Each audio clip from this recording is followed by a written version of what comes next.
Queria convidá-los a abrir a palavra de Deus na carta de Paulo aos Romanos, capítulo 2. E nós leremos do verso 5 até o verso 11, dando continuidade à nossa série de mensagens na carta aos Romanos. Romanos, capítulo 2, do verso 5 até o verso 11. Mas segundo a tua dureza e coração impenitente, acumulas contra ti mesmo ira para o dia da ira e da revelação do justo juízo de Deus, que retribuirá a cada um segundo o seu procedimento. A vida eterna aos que, perseverando em fazer o bem, procuram glória, honra e incorruptibilidade, mas ira e indignação aos facciosos, que desobedecem à verdade e obedecem à injustiça. Tribulação e angústia virão sobre a alma de qualquer homem que faz o mal, ao judeu primeiro e também ao grego. Glória, porém, e honra e paz a todo aquele que pratica o bem, ao judeu primeiro e também ao grego, porque para com Deus não há acepção de pessoas. Oremos. Estamos diante da Tua palavra, ó Deus, da revelação que o Senhor nos faz daquilo que Paulo chama aqui o dia da ira, o dia da revelação do Teu justo juízo. E nós estamos diante, Senhor, desse ensinamento, e é muito elevado para nós, com verdades tão profundas que definem nossa vida aqui na eternidade. Por isso eu quero pedir que Teu Espírito Santo nos conduza pelo texto e nos guie, nos tome pela mão, palavra por palavra, para que nós possamos entender o que o Senhor nos está dizendo aqui.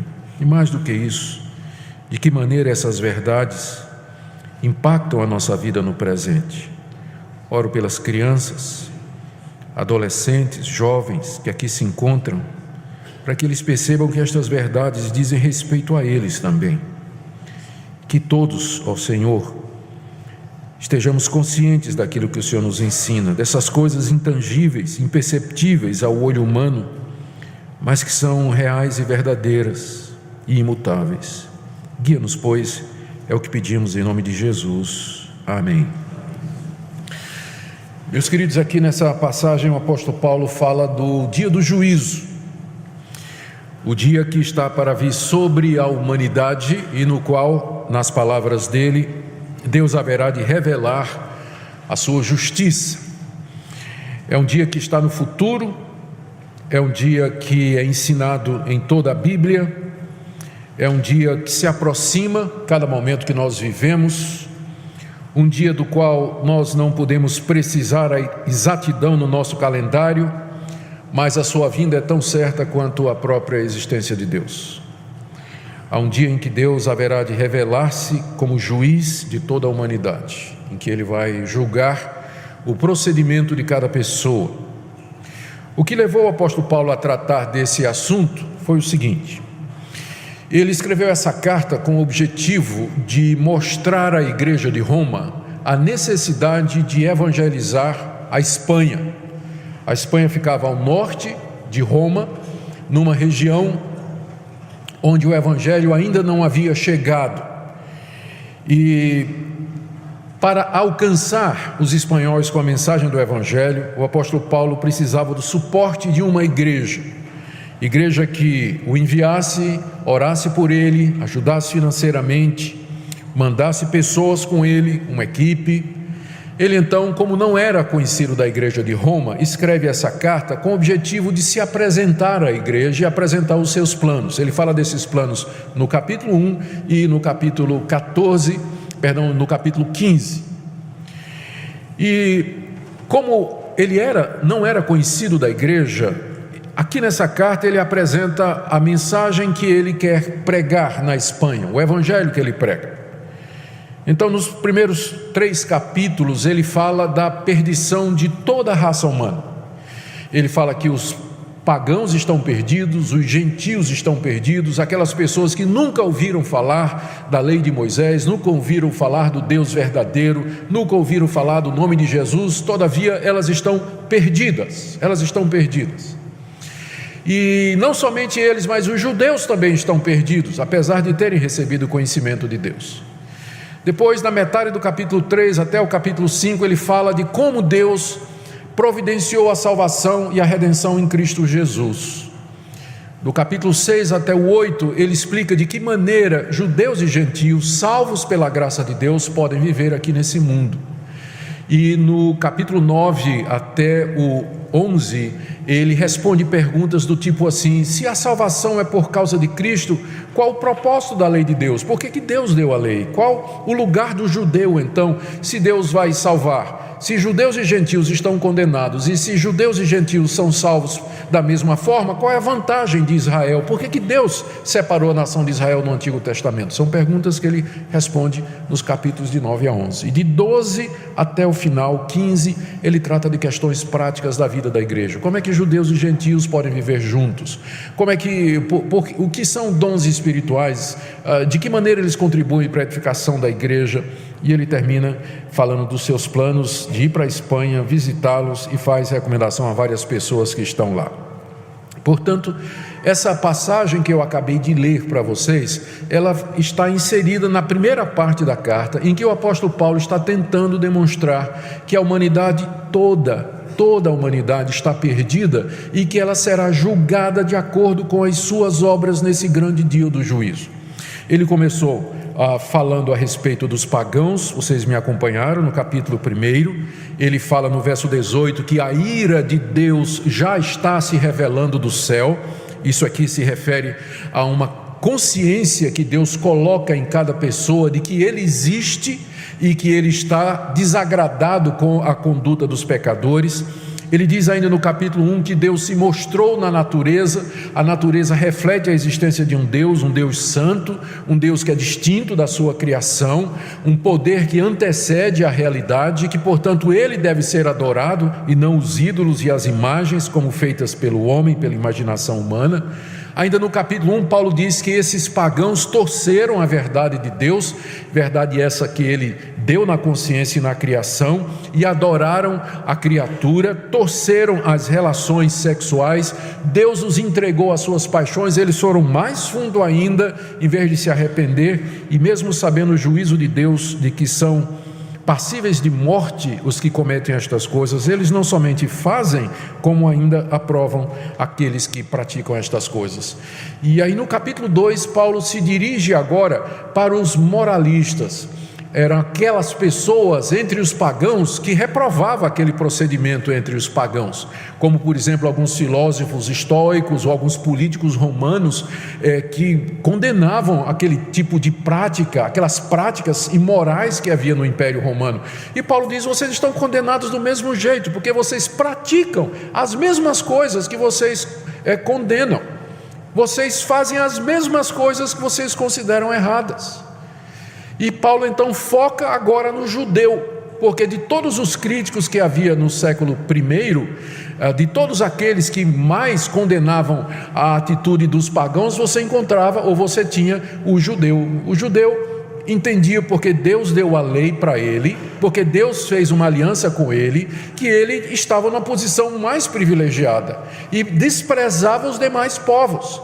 E Paulo se dirige para o judeu dizendo: olha, no dia do juízo que se aproxima, Deus não vai fazer distinção nenhuma. Ele vai tratar você da mesma forma que Ele trata o pagão, porque o critério que Deus vai usar no dia do juízo para salvar e para condenar é o procedimento da pessoa e não a origem religiosa dela, se ela é pagã, se ela é judia, de onde é que ela vem. O exame de Deus, a avaliação de Deus da vida eterna com relação à vida eterna e a condenação eterna serão baseados em caráter, nas obras, no procedimento, na vida da pessoa, e não aquilo que a pessoa professa ou diz que é.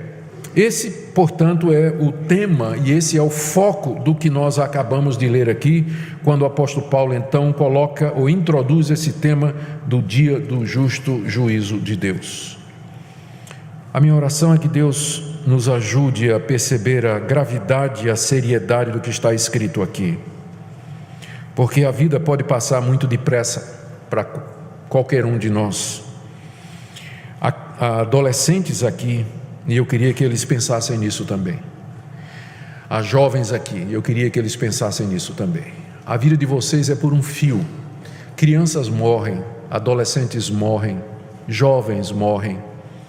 Eu me converti aos 22 anos, tinha um irmão de 17 anos. Eu era motociclista desde aquela época. Vocês sabem que tem uma diferença de motoqueiro e motociclista, né? Motoqueiro é de 125 para baixo. Motociclista. Eu era motociclista e meu irmão era motoqueiro. A graça de Deus me alcançou. Nós vivíamos uma vida muito fora de Deus e longe de Deus. Mas um dia a graça de Deus transformou meu coração. Eu me lembro do dia na nossa casa em Recife que eu disse para o meu irmão Ricardo: Ricardo, eu conheci o Evangelho de Deus, a graça de Deus, e agora entendi. Nós somos pecadores, precisamos nos reconciliar com Deus mediante Jesus Cristo. Ricardo estava com a jaqueta azul, jeans, capacete verde, e ele disse: eu não estou preocupado com essas coisas agora. Isso pode ser bom para você, mas no momento não me interessa. Montou na sua motinha e foi para Campina Grande assistir uma corrida de motocicleta. Bateu de frente com um caminhão na estrada e morreu naquele mesmo dia.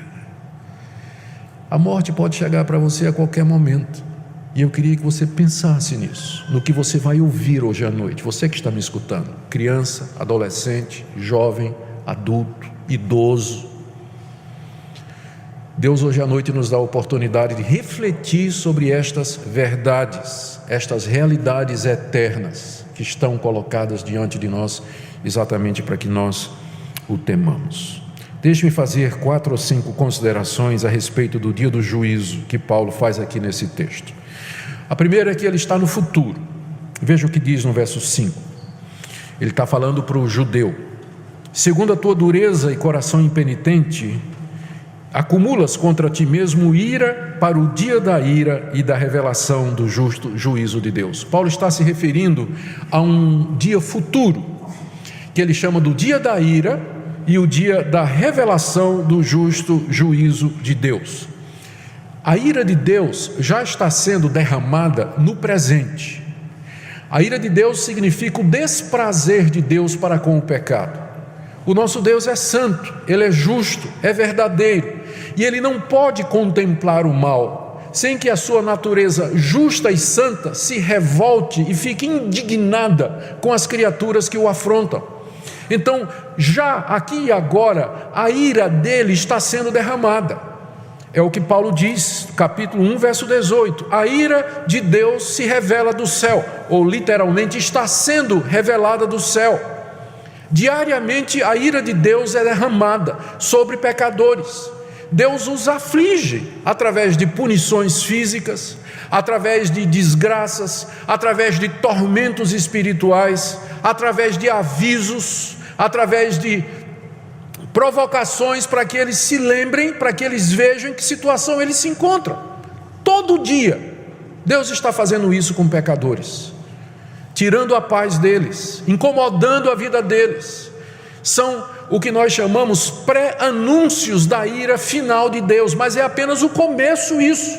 Todo esse sofrimento, essa miséria, essa angústia, essa dor, é simplesmente um prenúncio daquilo que está preparado para aquilo que Paulo chama do dia da ira. É apenas o prenúncio, é apenas uma antecipação em que Deus deseja acordar a humanidade e dizer para a humanidade: alguma coisa está errada, será que vocês não percebem? Que vocês não conseguem resolver os seus próprios problemas, que vocês cavam sua própria sepultura, que vocês se matam uns aos outros, que vocês não conseguem viver em paz, mesmo que vocês acumulem tesouros, propriedades, se sintam seguros financeiramente, mas vocês não conseguem viver em paz. Vocês não estão vendo que alguma coisa está errada? Deus derrama a sua ira sobre a humanidade para despertá-la, para que ela perceba que algo terrível está se aproximando, que algo muito pior está chegando a cada dia que passa, que é o dia da ira e da revelação do justo juízo de Deus. Ele é chamado o dia da ira porque é nesse dia que Deus vai derramar a sua ira por completo. Por enquanto a ira dele é derramada, mas ela é mitigada por conta da paciência de Deus. Ele permite o sofrimento, a miséria e a dor, mas Ele alivia com bênçãos, com graça, com misericórdia. Ele traz algum consolo, Ele traz algum conforto. Não é tão ruim quanto poderia ser. O pecador sofre e sente angústias, e se sente solitário, se sente angustiado, mas Deus provê a medicina, prevê pessoas que ajudam de alguma forma a aliviar o sofrimento desse mundo. Mas naquele dia Ele vai tirar todo o conforto, Ele vai tirar tudo aquilo que diminui a força da sua ira, e ela será derramada plenamente, sem restrição alguma sobre a humanidade. É o dia da ira, em que Deus finalmente, Ele vai deixar a sua ira ser derramada sem limite sobre a humanidade que o desafiou. Paulo diz que esse é um dia, se você está acompanhando aí no verso 5, ele diz que esse é o dia da ira e da revelação do justo juízo de Deus. Porque é claro que depois de falar sobre esse dia da ira, esse dia terrível, suscita na mente das pessoas, mas será que isso é justo? E a resposta de Paulo é que nesse dia Deus vai mostrar que Ele é justo, sim.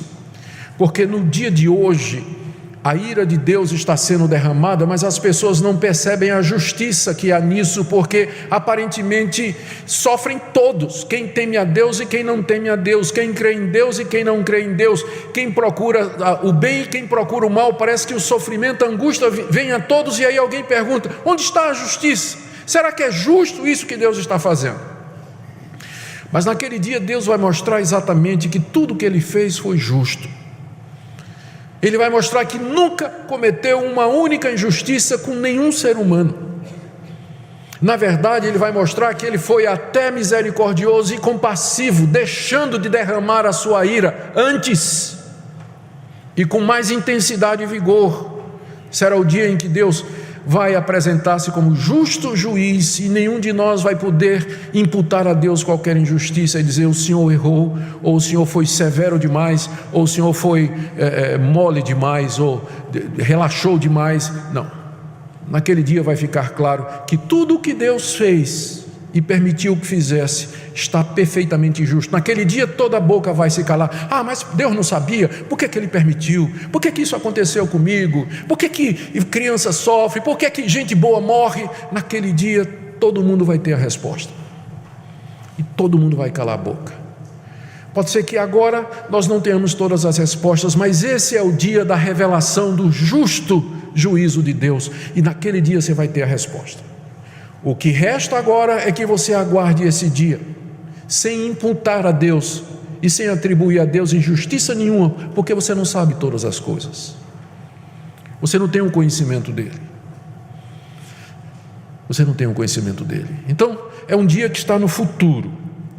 Como eu disse, nós não sabemos quando será esse dia, e Deus o oculta de propósito, porque se Ele anunciasse o dia da ira, tinha muita gente deixando para se converter no dia anterior, não é?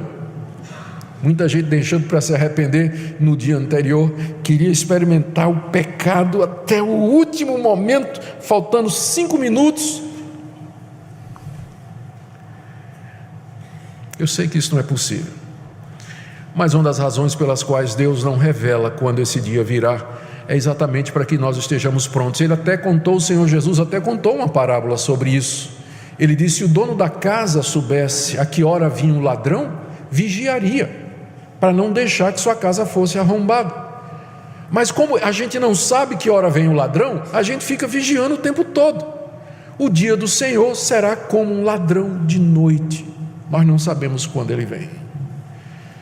E a razão que isso nos é oculto é para que nós estejamos preparados sempre, sempre, sempre para esse dia, porque nós não sabemos quando ele virá. Nesse dia o Senhor Jesus Cristo descerá dos céus em glória, Ele será o juiz.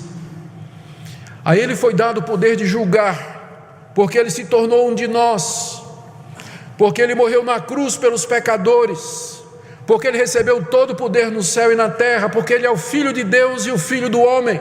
Ele será o juiz naquele dia. E embora seja Ele, não haverá clemência, não haverá injustiça, mas julgamento justo. Naquele dia os mortos ressuscitarão, desde Adão até o último que tenha morrido. Os vivos serão transformados. Toda a humanidade comparecerá diante do tribunal de Deus para o grande dia da ira e da revelação do justo juízo de Deus. Esse é o ensinamento da Bíblia do começo ao fim. O apóstolo Paulo está apenas refletindo aqui o que os profetas de Israel disseram, que o livro dos Salmos fala, que Moisés ensinou e que o próprio Jesus ensinou quando estava aqui. O dia da revelação do juízo de Deus. A gente pergunta, mas qual a necessidade desse dia? E a resposta é que é preciso que um dia a justiça de Deus seja manifesta claramente. É preciso que haja um dia em que Deus vá dizer: estes são aqueles perdoados dos seus pecados e salvos pela graça. Aqui você tem uma tensão entre o já e o ainda não. Quem crê em Jesus Cristo tem a vida eterna, aqui e agora. Mas isso só será anunciado publicamente no dia da revelação do juízo de Deus, porque eu não sei quem tem. Eu não sei se você tem. Eu não sei se aquele outro tem. Eu não sei quem vai para o céu e quem vai para o inferno. Por isso é preciso um dia público em que Deus diga: são esses aqui e são esses aqui. Como o próprio Jesus disse, naquele dia Ele vai separar, vai colocar as nações diante dele e vai dizer a um grupo: vinde benditos de meu Pai. E aí ao outro vai dizer: apartai-vos de mim, malditos, para o fogo eterno. Então é preciso que haja um dia público em que essa separação seja conhecida, porque no momento está misturado. Aqui mesmo nessa noite, há pessoas que no dia do juízo ouvirão a voz: vinde benditos de meu Pai. Mas eu digo com lágrimas nos olhos, há pessoas também que ouvirão aquela voz: apartai-vos de mim, malditos, para o fogo eterno, preparado para o diabo e seus anjos. Eu não sei quem são, você também não. Por isso é preciso um dia em que isso seja feito publicamente, que o joio seja separado do trigo, e que fique claro que valeu a pena servir a Deus, e que fique claro quem são aqueles que são de Deus e quem não são.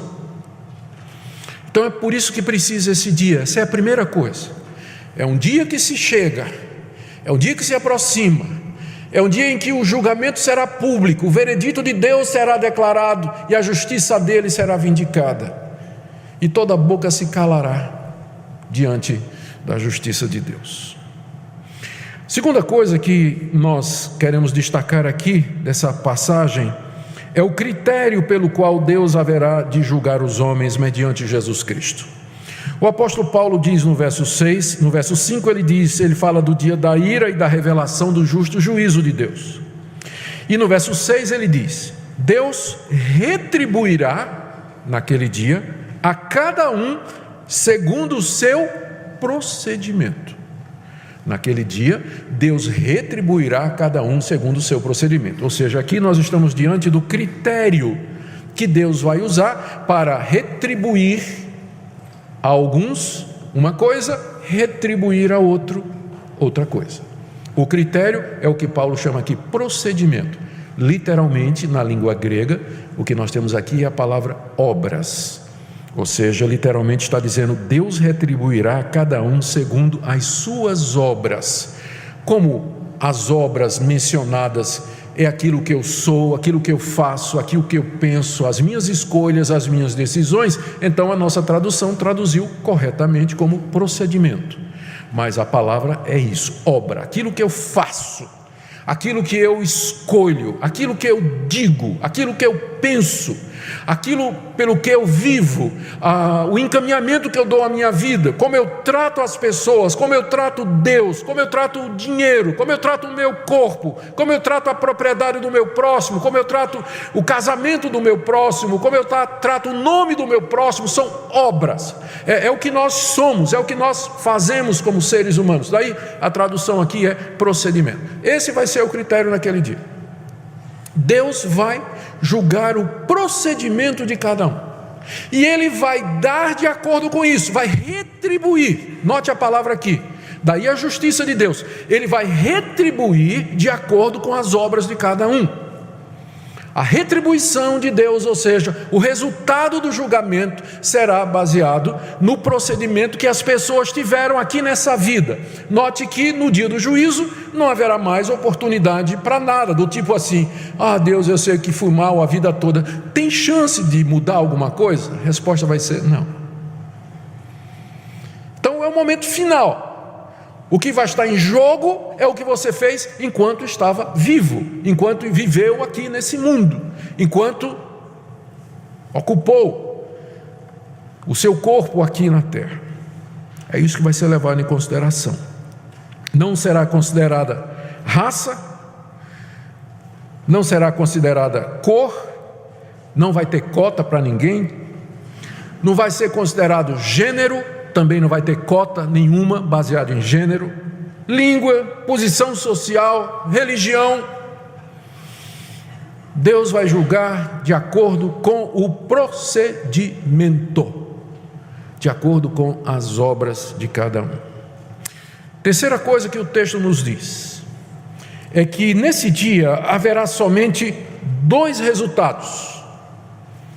Dois resultados. O primeiro resultado do juízo de Deus está no verso 7. No verso 6 ele diz: Deus retribuirá a cada um segundo o seu procedimento. 2 pontos.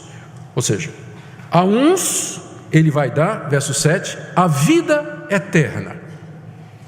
Essa vida eterna, ela é repetida aí no verso 10, quando o apóstolo Paulo diz que Deus dará glória, honra e paz a todo aquele que pratica o bem.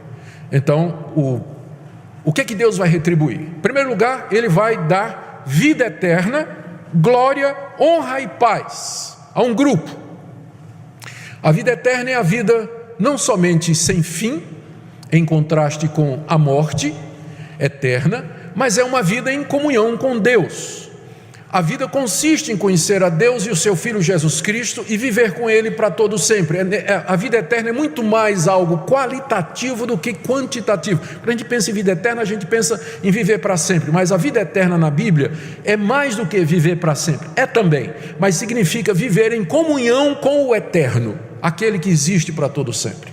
É nesse sentido que é vida eterna, é a vida no seu ápice, é a vida além da vida e para sempre sendo isso. Faltam adjetivos para qualificar o inqualificável. Não é à toa que o apóstolo Paulo, ao tentar descrever isso aqui, Pedro também fala assim de coisas indizíveis e cheias de glória. Uma dessas coisas seria tentar definir a vida eterna. Paulo diz também que Deus vai dar glória, estou no verso 10, honra e paz. A glória aqui é a participação na glória de Deus. A honra é ser honrado por Deus, e a paz é o shalom, o reino de Deus esperado, o novo céu e a nova terra, onde não há mais guerra, onde não há mais dor, acabou a angústia, não há mais pecado, é a felicidade eterna. É tudo isso que é resumido na expressão vida eterna. 2 resultados. O primeiro deles é: Deus dará vida eterna a algumas pessoas. A outras pessoas, Deus dará a sua ira. Veja o que diz, verso 8.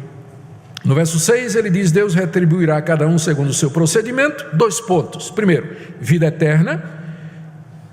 Verso 8. Segundo, ira e indignação aos facciosos que desobedecem à verdade e obedecem à injustiça. Tribulação e angústia virão sobre a alma de qualquer homem que faz o mal.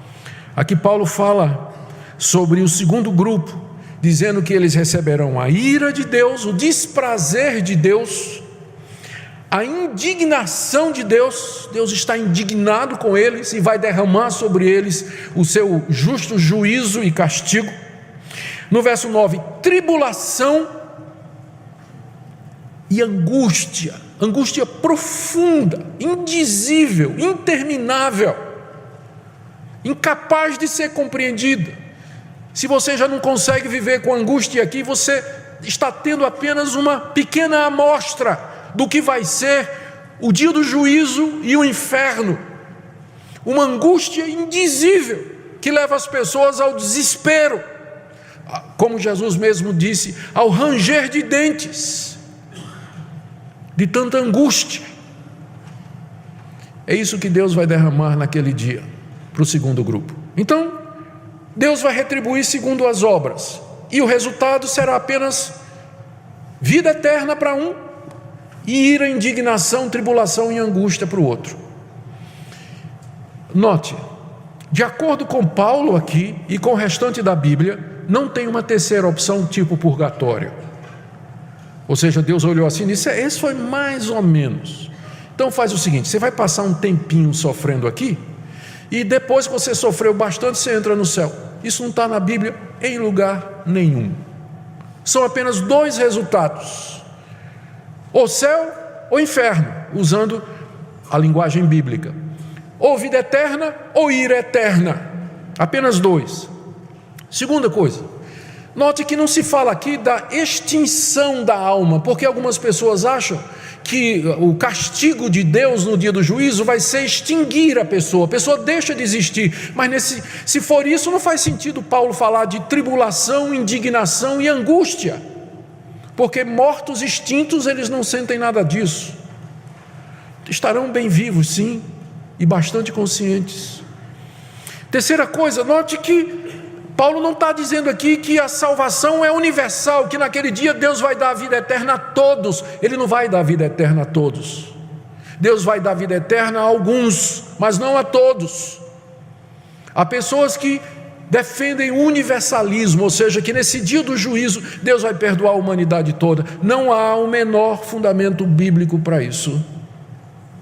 No dia do juízo, dois resultados virão: vida eterna e ira eterna. Não há um terceiro, não há um meio termo, não há extinção, não há salvação universal. Mas somente esses dois estados, eternos e irreversíveis, que não podem ser mudados. Por isso a importância de você escutar o que eu estou dizendo essa noite. Enquanto você tem oportunidade, esses estados são irreversíveis. Uma vez pronunciado o juízo, e ele começa depois da morte, uma vez pronunciado o juízo, ele não tem volta, não tem apelação, não tem segunda etapa, não tem recurso. Ele é final e definitivo, e é para ser aplicado imediatamente e por toda a eternidade. Essa é a coisa mais séria da sua vida. Esse é o assunto mais sério da sua vida. Em vez de estar colocando como alvo da sua vida arrumar um marido, arrumar uma esposa, arrumar um casamento, arrumar um emprego, arrumar alguma profissão, fazer alguma coisa, eu não estou dizendo que essas coisas não são boas e que nós não devemos buscá-las, mas nada disso terá valor algum no dia do juízo e da revelação do juízo de Deus, da ira de Deus e da sua justa revelação. E você vai descobrir que você passou sua vida toda aqui correndo atrás de coisas que não terão o menor impacto quando você comparecer diante do santo e justo juiz. Por isso ouça o que eu estou lhe dizendo nessa noite, que esse é o assunto mais importante da sua vida. É isso aqui. Não tem nada mais importante do que isso. Deixe-me ir para uma quarta observação. O que é que Deus vai levar em consideração, então, para determinar o estado eterno de uma pessoa? A quem Ele vai dar a vida eterna? E a quem Ele vai dar a ira eterna? O apóstolo Paulo nos diz aqui no verso 7 e no verso 10, que Deus dará a vida eterna aos que perseveraram em fazer o bem, procuraram glória, procuraram honra, procuraram incorruptibilidade e praticaram o bem. Então, é isso que Deus vai levar em conta no dia do juízo. Quando Ele analisar as obras, Ele vai dar a vida eterna, na análise final, àqueles que perseveraram em fazer o bem e procuraram glória, honra e incorruptibilidade. E Ele então, indo para o outro lado, Ele dará a ira eterna, estou lendo agora os versos 8 e 9, começando no verso 5, aliás, aos que têm coração duro e impenitente. Verso 8: são facciosos, que significa egoístas, desobedecem à verdade, seguem a injustiça. Então, é isso que Deus vai levar em conta. Naturalmente, a primeira pergunta que se levanta aqui mas espera aí, eu sempre ouvi que a salvação é pela fé em Cristo Jesus e não por obras. De fato é. O apóstolo Paulo aqui não está ensinando, e nem poderia, porque ele vai se contradizer no capítulo 3, quando ele vai falar sobre justificação pela fé. Ele não está se contradizendo. O que ele está dizendo é que a fé que salva é a fé que muda. A fé que salva é a fé que leva a pessoa a perseverar em fazer o bem, procurar glória, honra e incorruptibilidade. Ele está apenas analisando o efeito externo da fé. Quem crê em Jesus Cristo como seu Senhor e Salvador, experimentou o poder do Evangelho, ele vai direcionar sua vida para perseverar em fazer o bem, buscar glória, honra e incorrupção, de forma que é possível dizer que naquele dia do juízo, Deus dará a vida eterna a esses. Porque eles são bonzinhos? Nada, são pecadores miseráveis, mas porque eles creram no Senhor Jesus como Senhor e Salvador, e o Evangelho mudou a orientação da vida deles. A fé que salva é essa daqui, é a fé que muda, é a fé que leva você a procurar o bem, a buscar a incorruptibilidade, a imortalidade, a buscar em primeiro lugar o reino de Deus. Paulo está aqui igual a Tiago. Tem gente que quer colocar Paulo contra Tiago, né? Porque Tiago disse que a salvação, a justificação é por obras, e Paulo disse que a justificação é pela fé. Mas Paulo e Tiago estão dizendo a mesma coisa, porque a fé que salva é uma fé que produz obras, é uma fé que muda a vida da pessoa. De que adianta uma pessoa ser religioso, ir para a igreja, abrir a boca para cantar louvores, fazer declaração de fé, profissão de fé, ser batizado, e ele não procura honra, incorruptibilidade, o reino de Deus em primeiro lugar, e persevera em fazer o bem? Aquela fé pode salvá-la? Resposta de Tiago e resposta de Paulo: não, porque não é fé verdadeira. A fé verdadeira muda o coração. Por isso que no dia do juízo, o critério de Deus vai ser esse, porque essas obras revelam o verdadeiro estado do coração. E agora, da mesma forma, os que vão receber a ira são aqueles que perseveraram em fazer o mal, que são egoístas. É isso que a palavra faccioso poderia ser traduzida. A NVI, a Bíblia na linguagem de hoje, já traduz como egoísta, que é uma melhor tradução do grego.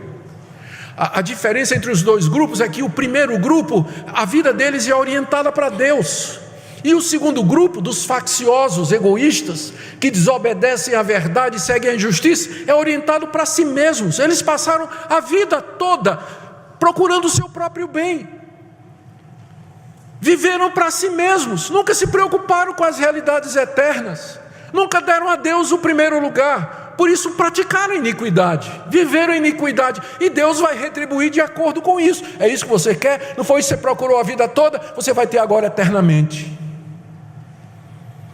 Que é ira, indignação e angústia, que é o resultado já aqui e agora de quem vive para si mesmo. Quem vive para si mesmo aqui e agora já experimenta angústia e tribulação na sua alma. Mas é só quando a gente vive para Deus que a gente conhece paz, honra, glória e bênção no coração. Então naquele dia o critério será esse, lembrando que essas atitudes revelam o que está no coração. Como disse o próprio Senhor Jesus, a boca fala do que está cheio o coração. E ele disse também: você conhece a árvore pelo fruto. No dia do juízo, Deus vai conhecer a árvore pelo fruto. Você é crente? No dia do juízo, Deus vai verificar isso pelo seu comportamento. O que é que nós devemos entender então, fechando aqui, terminando? Esse é o assunto mais importante da minha vida e da sua. Esse é o assunto mais urgente para as crianças que estão aqui, para os adolescentes, para os jovens, para os adultos, para os idosos.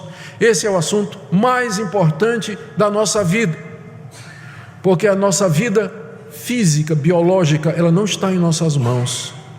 A qualquer instante nós podemos passar e nós nos veremos imediatamente diante do tribunal de Deus. O tempo da nossa morte até o do tribunal, ele pode ser muito rápido, porque a gente não sabe quando será o dia do juízo, mas já depois da morte já entramos numa pré-expectativa, num pré-sofrimento ou numa pré-glória de gozo e de alegria na presença de Deus, esperando o dia da revelação do seu juízo.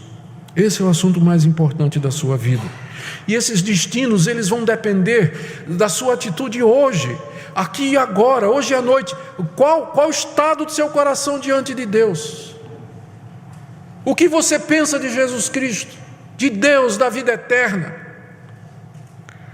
Os que creem em Cristo, eles são mudados pelo poder do Evangelho. Romanos capítulo 1, verso 16 e 17, acabamos de ler, ou temos estudado, não é? O apóstolo Paulo diz: não me envergonho do Evangelho, porque ele é o quê? O poder de Deus para salvar todo aquele que crê. É um poder que muda o coração do pecador. Eu quero terminar com algumas aplicações aqui. Primeiro, eu queria que nessa noite você examinasse a sua fé. Você crê de todo o coração em Deus? Você crê em Jesus Cristo como Filho de Deus, o Salvador do mundo? Do fundo do seu coração você reconhece que é um pecador, que quebrou a lei de Deus, e que se Deus derramasse a sua ira sobre você, seria justo? Você crê que a salvação é somente em Cristo Jesus e que na cruz do Calvário Ele derramou sangue precioso para salvar pecadores como você e como eu? Você crê na vida eterna? Você crê na ressurreição dos mortos? E se você crê nisso, eu quero que você examine seu procedimento, sua atitude, seu modo de viver. Você persiste então em fazer o bem? Deus tem o primeiro lugar na sua vida? Você busca a imortalidade, as coisas do reino de Deus? Eu estou fazendo isso com urgência do meu coração. Conta que o famoso pregador Dwight Moody, um grande evangelista, foi pregar na cidade de Chicago, num grande encontro onde havia milhares de pessoas. E ele pregou a respeito da salvação em Cristo Jesus e do juízo eterno. E ele parou o sermão no meio e disse: voltem sábado, no próximo sábado, que eu então vou contar a vocês como é que vocês podem escapar do juízo de Deus. E durante a semana houve o famoso incêndio de Chicago, que queimou metade da cidade e milhares de pessoas morreram. Eu não sei o que vai acontecer com você amanhã, nem comigo. Por isso que eu digo a você nessa noite, como pregador do Evangelho e ministro da palavra de Deus: ouça a palavra de Deus, examine a sua vida, pergunte-se se a sua fé é verdadeira e genuína. Pergunte a você mesmo: por que é que você não dá a Deus o primeiro lugar na sua vida? E eu não vou esperar o próximo domingo para dizer a você o que eu tenho que dizer agora. Se a sua consciência, se o seu coração diz: de fato alguma coisa está errada, de fato alguma coisa não confere, se o seu coração se enche de temor daquele grande dia, eu digo: venha a Cristo hoje, creia nele hoje, porque o fato de que você está aqui hoje à noite é uma prova de que a ira de Deus está sendo mitigada, aliviada pela sua misericórdia e compaixão. Buscai ao Senhor enquanto se pode achar. Eis agora o dia da salvação, em que você pode tomar essa decisão e dizer: eu quero me arrepender dos meus pecados, mudar a minha vida e servir a Jesus Cristo de todo o meu coração. Assim me ajude Deus, assim tenha Deus misericórdia de mim. E lembre das palavras de Jesus Cristo: aquele que vem a mim, de maneira nenhuma o lançarei fora. Que hoje seja o dia da salvação para você. E se você já tem essa certeza de que pela misericórdia de Deus você já recebeu o perdão de pecados, hoje é um dia de louvor e gratidão, porque você viu o que é que aguarda aqueles que rejeitam a graça de Deus no Evangelho de Cristo Jesus. Oremos.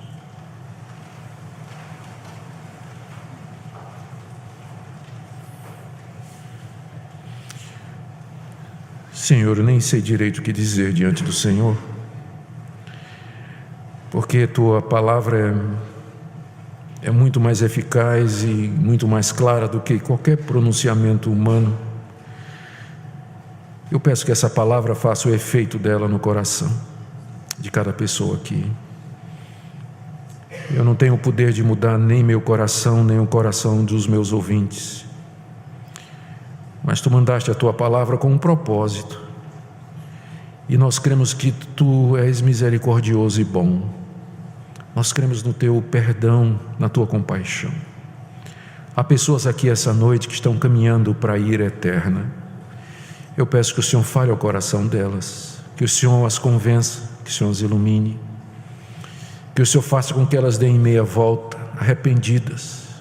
Faz que nessa noite pecadores se arrependam e sejam salvos. Oro também por aqueles que professam que são crentes, aqueles adolescentes que estão na igreja porque os pais trazem, os jovens que se acostumaram a vir à igreja porque os pais trouxeram, mas nunca tiveram uma experiência profunda contigo, de arrependimento. Abre os olhos deles, Senhor, para ver que no dia do juízo não haverá acepção de pessoas, de idade. Tem misericórdia dos nossos filhos. Ó Deus, nós oramos por esse país, quando multidões se dizem evangélicas, e o nosso coração se entristece quando vemos tão pouca procura do bem, da honra, da imortalidade. Dê, Senhor, que haja um legítimo avivamento no nosso país,